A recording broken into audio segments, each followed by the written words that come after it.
आज चाहिँ म तपाईँहरूलाई विभिन्न समयमा छपाई गरिएको 500 रुपियाँको प्रुफ सिक्काहरूको बारेमा जानकारी दिनको लागि आइसकेको छु। कृपया यस भिडियोलाई अन्तसम्म हेरिदिनु होला र मन परेमा हाम्रो युट्युब च्यानल लेपेज करेन्सीलाई लाइक, सेयर र सब्सक्राइब गरिदिनु होला र त्यसै गरी डिस्क्रिप्सनमा दिएको पेजलाई पनि फलो गरिदिनु होला। यस 500 रुपियाँको प्रुफ सिक्का श्री 5 युवराज धीराज दिपेन्द्र वीर विक्रम शाहदेव उमेर पुगी बक्सेको उपलक्ष्यमा विक्रम सम्वत 2046 सालमा छपाई गरिएको थियो। यस सिक्काको बारेमा कुरा गर्नुपर्दा यो चाहिँ 31.1 ग्रामको रहेको छ र यस सिक्काको साइजको बारेमा कुरा गर्नुपर्दा यो चाहिँ 38.7 mm को रहेको छ र यस सिक्का चाहिँ चाँदीबाट बनेको हो र यस सिक्का चाहिँ त्यस्तै 5000 थान जति छपाई गरिएको थियो। सिक्काको अगाडिपट्टिको भागमा श्री 5 युवराज धीराज दिपेन्द्र वीर विक्रम शाहदेव उमेर पुगी बक्सेको उपलक्ष्यमा रुपैयाँ 500 नेपाल लेखिएको छ र त्यसका साथसाथै कलशको तस्बिर पनि रहेको छ। सिक्काको पछाडिपट्टिको भागमा श्री 5 वीरेन्द्र वीर विक्रम शाहदेव विक्रम सम्वत 2046 साल लेखिएको छ।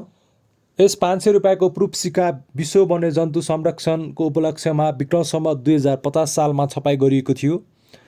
यस सिक्काको बारेमा कुरा गर्नुपर्दा यो चाहिँ 31.47 ग्रामको रहेको छ र यस सिक्काको साइजको बारेमा कुरा गर्नुपर्दा यो चाहिँ 38.61 mm को रहेको छ र यस सिक्का चाहिँ चाँदीबाट बनेको हो र यस सिक्का चाहिँ त्यस्तै 10,000 थान जति छपाई गरिएको थियो। यस 500 रुपियाँको प्रुफ सिक्काको अगाडिपट्टिको भागमा अङ्ग्रेजीमा नेपाल ₹500 इन्डेन्जर वाइल्ड लाइफ 1993 लेखिएको छ र त्यसका साथसाथै नेपालीमा ₹500 500 रुपियाँ लेखिएको छ र त्यसका साथसाथै हिमालहरूको तस्बिर र जङ्गली भालुको तस्बिर पनि रहेको छ। सिक्काको पछाडिपट्टिको भागमा श्री 5 वीरेन्द्र वीर विक्रम शाहदेव विक्रम सम्वत 2050 साल लेखिएको छ। यस 500 रुपियाँको प्रुफ सिक्का विश्व वन्यजन्तु संरक्षणको उपलक्ष्यमा विक्रम सम्वत 2049 सालमा छपाई गरिएको थियो। यस सिक्काको बारेमा कुरा गर्नुपर्दा यो चाहिँ 31.47 ग्रामको रहेको छ र यस सिक्काको साइजको बारेमा कुरा गर्नुपर्दा यो चाहिँ 38.61 mm को रहेको छ र यस सिक्का चाहिँ चाँदीबाट बनेको हो र यस सिक्का चाहिँ त्यस्तै 10,000 थान जति छपाई गरिएको थियो। सिक्काको अगाडिपट्टिको भागमा अङ्ग्रेजीमा इन्डेन्जर्ड वाइल्ड लाइफ 1992 ₹500 नेपाल लेखिएको छ र त्यसका साथसाथै हिमालहरूको तस्बिर र रुखमा भएको रेड पाण्डाको तस्बिर रहेको छ। सिक्काको पछाडिपट्टिको भागमा श्री 5 वीरेन्द्र वीर विक्रम शाहदेव विक्रम सम्वत 2049 साल लेखिएको छ। यस 500 रुपियाँको प्रुफ सिक्का विक्रम सम्वत 2050 सालमा नर्वेमा ओलम्पिक गेम आयोजना भएको उपलक्ष्यमा छपाई गरिएको थियो। यस सिक्का चाहिँ त्यस्तै 31.47 ग्रामको रहेको छ। यस सिक्काको साइजको बारेमा कुरा गर्नुपर्दा यो चाहिँ 38.61 mm को रहेको छ र यस सिक्का चाहिँ चाँदीबाट बनेको हो र यस सिक्का चाहिँ त्यस्तै 40,000 थान जति छपाई गरिएको थियो। यस 500 रुपियाँको सिक्काको अगाडिपट्टिको भागमा अङ्ग्रेजीमा ओलम्पिक गेम्स 1994 ₹500 नेपाल लेखिएको छ र त्यसका साथसाथै हिमालहरूको तस्बिर र स्केटिङ गरिरहेको 2जना मान्छेको तस्बिर रहेको छ। सिक्काको पछाडिपट्टिको भागमा श्री 5 वीरेन्द्र वीर विक्रम शाहदेव 2050 साल लेखिएको छ।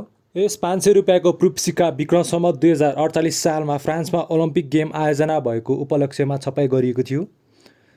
यस सिक्काको बारेमा कुरा गर्नुपर्दा यो चाहिँ 31.47 ग्रामको रहेको छ र यस सिक्काको साइजको बारेमा कुरा गर्नुपर्दा यो चाहिँ 38.61 mm को रहेको छ र यस सिक्का चाहिँ चाँदीबाट बनेको हो र यस सिक्का चाहिँ त्यस्तै 40,000 थान जति छपाई गरिएको थियो।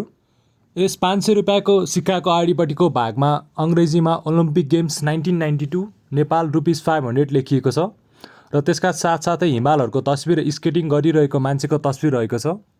सिक्काको पछाडिपट्टिको भागमा श्री 5 वीरेन्द्र वीर विक्रम शाहदेव 2048 साल लेखिएको छ।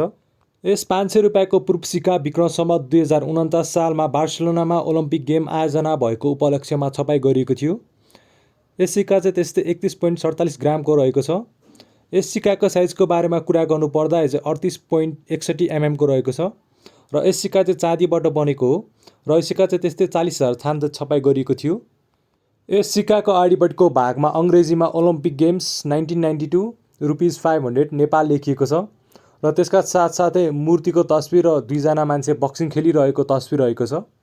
सिक्काको पछाडिपट्टिको भागमा श्री 5 वीरेन्द्र वीर विक्रम शाहदेव 2049 साल लेखिएको छ।